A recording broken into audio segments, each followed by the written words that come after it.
The secret of the Islamic invasion. In this text, I will reproduce an answer given by Olavo de Carvalho in his program, that is also in his website. Question: how is it possible for a worldwide movement to exist without a central command, as if it were a spontaneous thing spreading throughout the world by the sheer force of automatism? Indeed, this seems like an enigma. And this is an enigma that political commentators and strategic analysts in the West will never understand.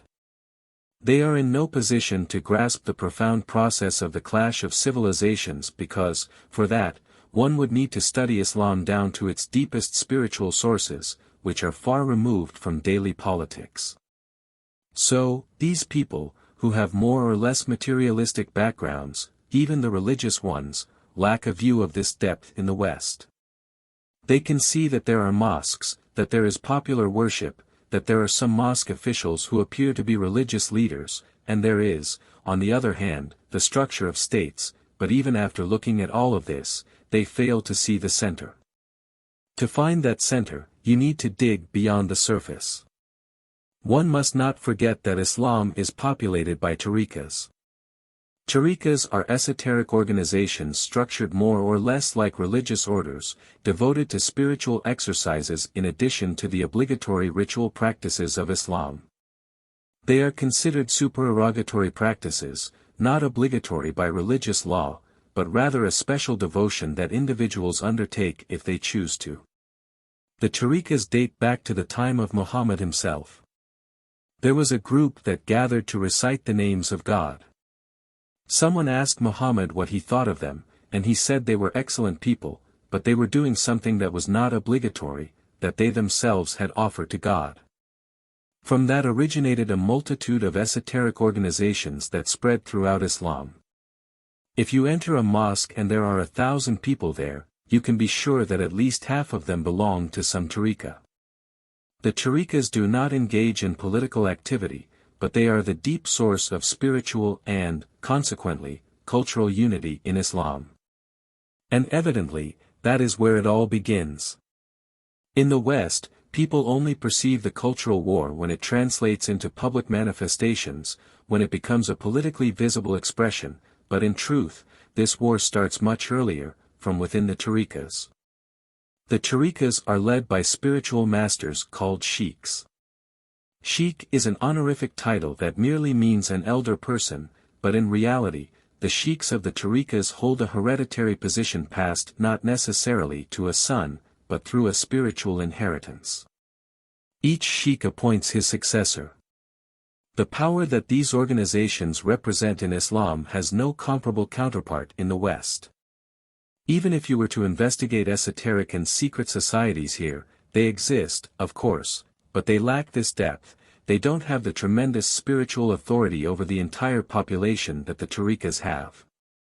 In Shia Islam, the matter is even more complicated because there are other networks of esoteric organizations, independent of the tariqas, with their own messianic philosophy. So, it is from these tariqas, and similar ones, that the command comes, but not in a direct way. There is no strategic command saying do this or do that, but ideas and tendencies emerge from there, and in the realm of spiritual and cultural wars, the action naturally arises from the tariqas. For example, I am sure that it is impossible to explain the history of the 20th century, in absolutely anything, without taking into account the actions of emissaries from Islamic organizations that have been operating in the West for over a century, exerting a very subtle influence, especially on the intellectual elite. Long before this attack from below, which is immigration, as a cultural war weapon, all this agitation and terrorism, long before that, there was action from above, through the dissolution of the Western intellectual elite, followed by its reorganization in Islamic terms. Many people may have heard of the famous George Gurdjieff, that Armenian spiritual leader. Gurdjieff's function in the West was simply to disrupt the intellectual elite. When Gurdjieff arrived in the West at the beginning of the century, he took possession of numerous intellectual leaders and simply destroyed them spiritually, leaving them completely disoriented and opening a gap in the shell of modern, scientific, and materialistic Western culture, opening the doors for the entry of Eastern influence, which later became popular with the New Age movement in the 1960s. The New Age movement would never have been possible if Gurdjieff hadn't opened that breach half a century earlier. A continuator of this work of destruction was an individual named Idries Shah, an Englishman of Indian origin, who continued the work of decomposing the Western intellectual elite at a level of depth that does not catch the attention of political analysts. Why would a political analyst be interested in esoteric and occult matters, etc.? Some people act superior to this precisely because they don't understand the depth of the effect of these weapons in the cultural war. At the same time that the tariqas sent these agents to do the destructive work, they sent others to rebuild, to reorder the minds of intellectuals, but now in Islamic terms. And two people stood out in this regard, René Guénon and Frithjof Schuon. Guénon is the individual who proposed an integral construction based on Eastern doctrines, the official doctrines of his tariqa, as a replacement for European culture.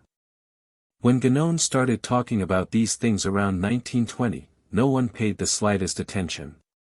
He even gave a lecture at the Sorbonne entitled, The Oriental Metaphysics, and there were about 10 people there. 40 years later, Guénon's ideas absolutely owned, the Department of Religious Studies at the University of Paris, proliferating his influence on a scale that, in the beginning, would have been unimaginable. That's where the deep cultural war lies, but I have never seen any Western analyst, even among the best, for example, Bernard Lewis, treat this with the depth it deserves. For example, Gurdjieff.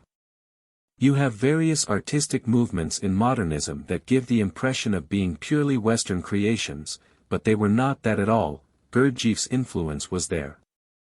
Here in the USA, for example, the most influential architect, Frank Lloyd Wright, the person who revolutionized American architecture, was a disciple of Gurdjieff, following his direct instructions. Gurdjieff could create artistic styles as if he were writing a check, he would create one after another. It's a kind of capability that people normally don't imagine. This doesn't mean that I like Gurdjieff very much, but I have to recognize his tremendous strength. So, it is at this level, the spiritual unity of the Islamic tradition, that one must find the so-called human authority that the listener rightly asks about. But the more time passes, the more I see that the inability to ask the right questions is the great failure of the talking class. They talk, but sometimes the problem is right in front of them, and they don't even realize that it exists, they don't perceive the issue. And, by not asking the question, they obviously don't have the answers. So, the mystery of this tremendous, overwhelming movement, seemingly without a head, without command, that is taking over the world, has not yet prompted the right question because people seek an answer at the level of political or, at most, religious command in the most external sense of things, and not in the sense of the spiritual command that unifies a civilization. I will still return to this tremendously complicated subject. I reproduced the answer just to give the reader a first idea of how the things they read in the media about the Islamic invasion are superficial and incapable of explaining the facts. Don't forget to like and subscribe to the channel. This text was taken from comments on the True Outspeak program presented by the philosopher Olavo de Carvalho and was also reproduced on his website in 2007.